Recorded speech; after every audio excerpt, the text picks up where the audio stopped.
Hello, you're listening to Milo Talks.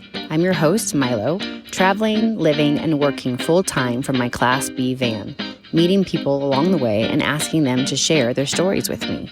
And I believe that in all these stories, we might just find a little bit more about ourselves. Just in a few short months, weeks of actually camping out in the wilderness, I've already met so many new people that are doing this either part-time or full-time. And once you meet one, you start to meet another, and then another, and then another. It's like a humongous community here on all levels of camping. Some people are camping in their cars, their vans, their trucks, tents, hammocks. It's an assortment of people who come out to the wild. I walked out of my van one morning and Jenny was parked near me and she was having a interview being done by a gentleman named Kevin who has a YouTube channel. So I lingered around, watched how he did it, and then had an opportunity to talk to him. He was traveling in a brand new vehicle, very similar to mine, with a lot more bells and whistles, and it was shinier. It was a really nice van. So he had given Jenny and I a tour, and then he allowed me to record his story on how he ended up in such a fine vehicle. And I thought what was so interesting after speaking with him is that our lives were so similar. I mean, very similar as far as like the career path that he chose. And then it was interesting to me that we both had taken that same trajectory and then found ourselves up on a mountain with very similar vehicles, with very similar lives. So maybe there are just some people that are just designed to do this, to travel and meet new people and just have a very non-traditional style life. I hope to meet so many more people like Kevin, but this is Kevin. My name is Kevin Martin. And Kevin Martin, how long have you been full-time in your van? Full-time in my van now, 2 months.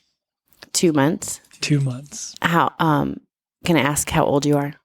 I am 44. All right. So before you're in your full-time in your van, you live, sleep, eat, everything's in your van, travel. Yep, I don't have a house that I call my own. Do you have an apartment? I do not. Do you have a storage unit? I do not. Post office box? I do not. Okay. All right. I have my van. Okay. So you go, is this your first van? Yes, this is my first van. Okay. And just to be clear, his van is way better than my van. That's not true. We're not going to talk about that. That's not true. But what I want to know is what makes you at this point in your life get into a van full time and travel? Yeah. So I'll try to give you the Cliff Notes version. So I was born and raised in St. Louis. At 19, I joined the U.S. Navy. I did that for 20 years.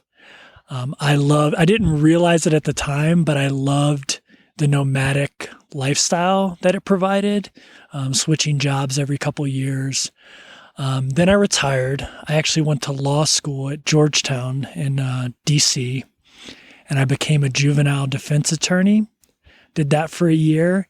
And then I became a New York City corporate lawyer, and I defended pharmaceutical companies.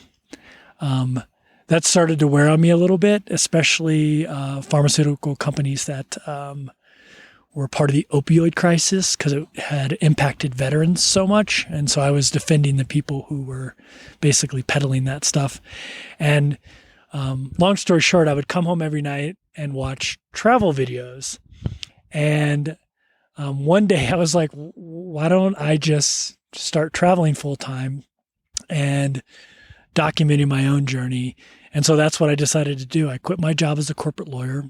I signed up for a program called Remote Year, which basically takes a bunch of people who can work remotely. In my case, it was 35 people.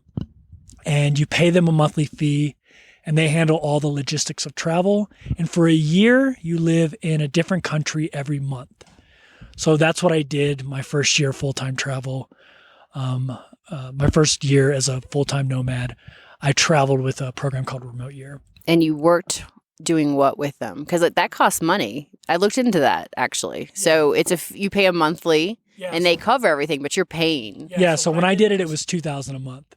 I tell everybody I lived in New York City and I was paying $4,500 a month for a 250 square foot apartment. So for me, $2,000 a month for a really nice place in Santiago, Chile, or Hanoi, Vietnam, or Kuala Lumpur, Malaysia. Actually, $2,000 wasn't that, didn't seem like that much money to me.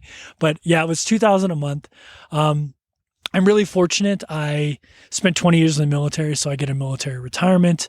I also have a couple, I used to buy houses whenever I would transfer to different locations in the military, and now I rent those out. So I have some rental property income, and I have a YouTube channel called 30 and a Wake Up. Currently has about 30,000 subscribers, so I make an income off Google ad revenue as well. That's actually amazing. Yeah, so that's how I support my travel lifestyle. When did you start the YouTube channel? So,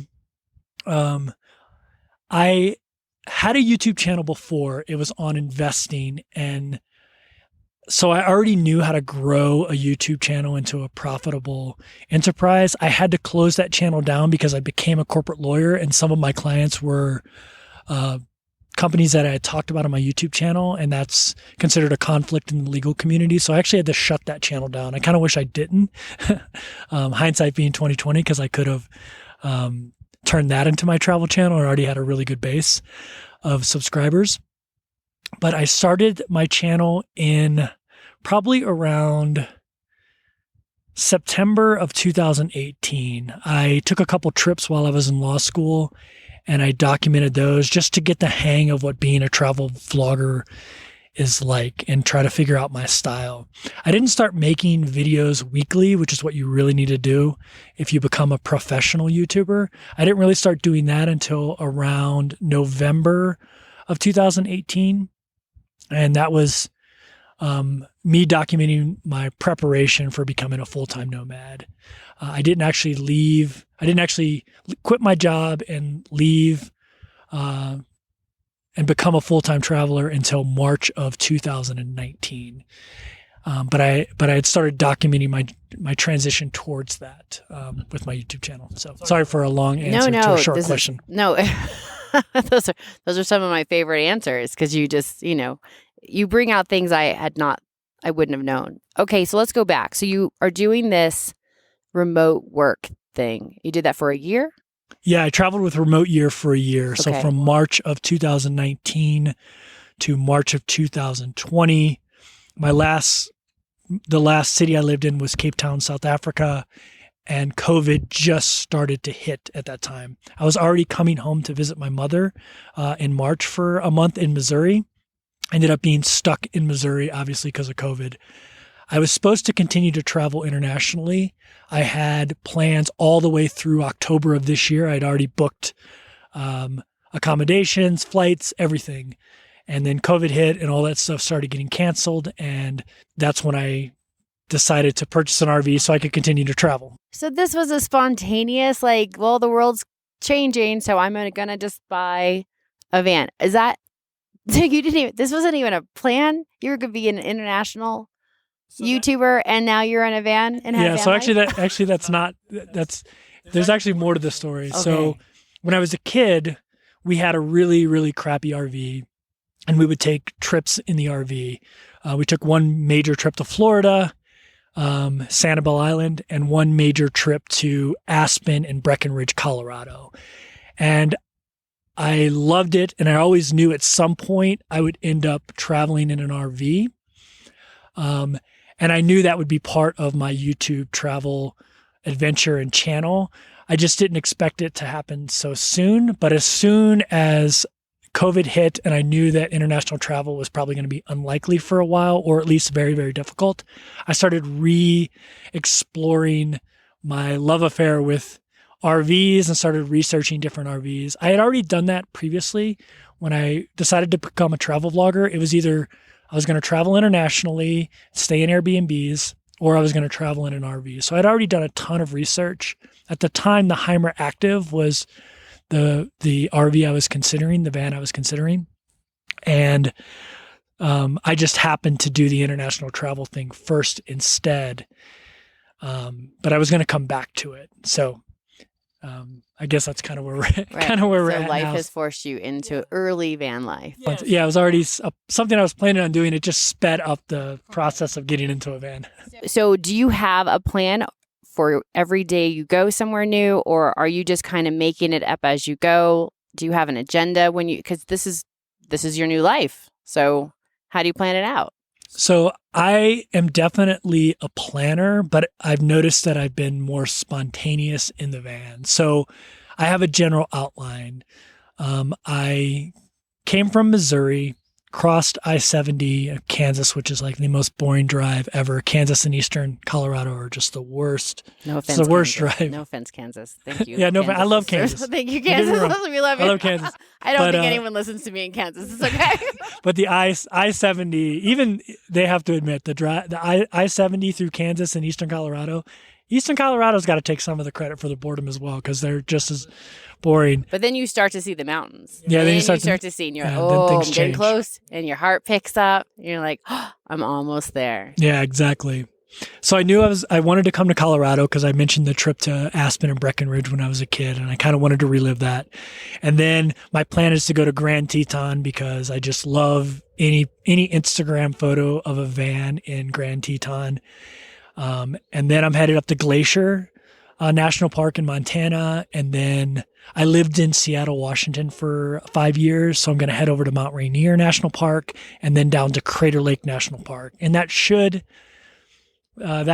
get me through the summer, and then I'll head south to the places I want to hit in Utah, Arizona, New Mexico, those kind of places. So I have a general outline, but I really am kind of day to day. I'm just starting to, I'm new to this, obviously 2 months. I'm just starting to, I'll be honest with you, I thought I was going to be in campgrounds more. But as I started discovering BLM land and national forest land, I'm like, why would I want to be in a campground? Right. The first time I came to Leadville, which is near where we're at now, I stayed at RV Corral, which is in downtown Leadville, and it was $40 a night, and it's just terrible. It's like a kind of a crappy trailer park. No offense to crappy trailer parks, but it's kind of a crappy trailer Right. park. Right. And I paid $40 a night, and now I'm a few miles from there in national forest land. It's beautiful. We're sitting right now along like a stream surrounded by beautiful pine and aspen trees with the potential to possibly see a bear. Yeah, anytime. Any And minute. and it's so much better. Like it's a world that I had heard about, but I didn't. To be honest with you, I didn't see myself doing it, and now it's like all I see myself doing. Right. As a male traveling, is there any fear? Have you ever, do you even think about that? Do you, I would imagine my experience traveling in my van might be a little bit different than your experience. Yeah. So I'm curious about how you feel safety wise in your van. Yeah. So I think that's always that's like the first thing that comes up when people ask me or inquire about van life or find out that I'm living in my van. And even when I was traveling internationally, same thing. And my answer to that question always is, I'm from St. Louis, Missouri, which is always in the top 10 most dangerous cities in the world. So there's hardly any places I could go where I would be less safe than my hometown. So that's number one.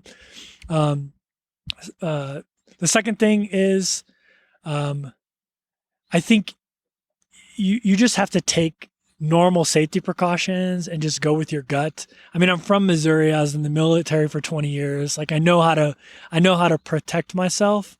I have the typical things you would use to protect yourself in your home. I have bear spray, which I think would be a lot more effective actually. And I lock my doors at night. I take whatever general safety precautions. But to be honest with you, I feel so much safer out here on BLM land in the middle of Colorado forest than I would in the last 3 cities I've lived in, which are New York, DC, and St. Louis. So I always kind of turn that around on people. I'm like, I don't know. Why do you live in St. Louis? Don't you feel unsafe? It's actually, I think, a more safe lifestyle than living in my van than some of the alternatives. I think a lot of people sit though, with fear. I think it stops people from getting the passport, getting the plane, going to a foreign country, even going as far as like just crossing the border to Mexico. We get comfortable in some situations, but I think because I've traveled for so long myself, when people hear I'm going to a place, they're like, aren't you scared? Because I also go by myself, and a little bit, but because of that, it keeps me safe, but I'm not going to stop just because I'm maybe a little afraid of something. And because of that, as risky as some of it has been, I have ended up in some of the most amazing places I've ever been. And I've met some of the most amazing people. So I'm thankful that that fear hasn't stopped me. I think it's interesting how you were going to be more international, but here you are due to COVID in your van and meeting other travelers, right? That's what you do. You spend your time. Are you just interviewing van people on your YouTube channel? No, I mean, my YouTube channel actually documents my journey. But when I meet, interesting people like you and your other podcast guest, Ginny, and I see your lifestyle, I want to share those stories with my audience because one thing I've learned is my story resonates with a lot of people, but it doesn't resonate with some people. And so I like to expose people to other people living whatever kind of nomadic travel lifestyle and how they do it. Because you can be nomadic on $20,000 a month, or I have friends that live in Chiang Mai, Thailand that live off $500 a month and live like kings and queens. So I like to show people that this life is accessible to anybody, and I can always find somebody that has very similar circumstances to you doing this lifestyle. I know, again, a long answer to a short question. My channel documents my journey, but I've actually really enjoyed interviewing other people in this lifestyle that may be doing it a little bit differently than me, so my audience can meet those people and maybe they'll identify with them. I love it.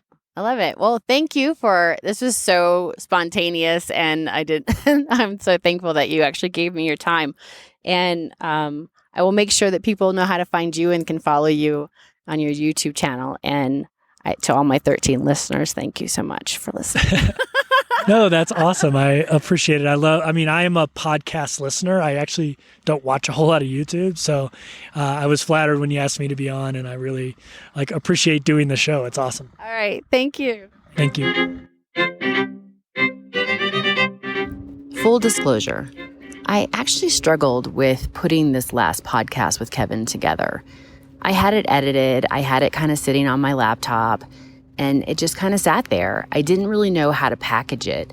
And then I couldn't understand why it was becoming such a struggle. It was ready to go, but I just didn't know what to say about it. And I think a part of me was somewhat envious of his life.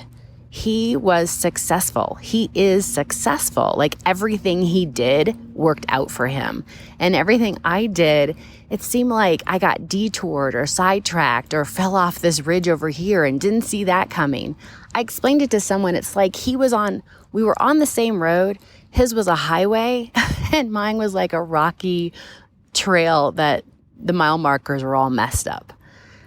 I've come to terms with it and now I'm better. I've processed it. I'm actually very happy for him. He's very successful. I think he's got, 1 million viewers. I may be exaggerating, on his YouTube channel. And honestly, he's amazing because he talked to me. He took the time to talk to me, and I kept telling him I had like 13 listeners. I'm not even sure there are 13 of you out there. But this was a very interesting thing for me to process, to actually meet someone who's doing this lifestyle and has had this life of just success. And it's hard to maybe explain, but I really did struggle with it. So for full disclosure, I did sit on this podcast for a few extra days until I was ready to let it go. I'm glad to have met him. He is actually a really nice guy, and I hope you will follow his links in his YouTube, and I will make sure and post those in all the comments. So follow Kevin. He's got a very interesting life and a beautiful van. You can find me at Facebook at Milo Talks, And also you can email me at milotalkstostrangers@gmail.com.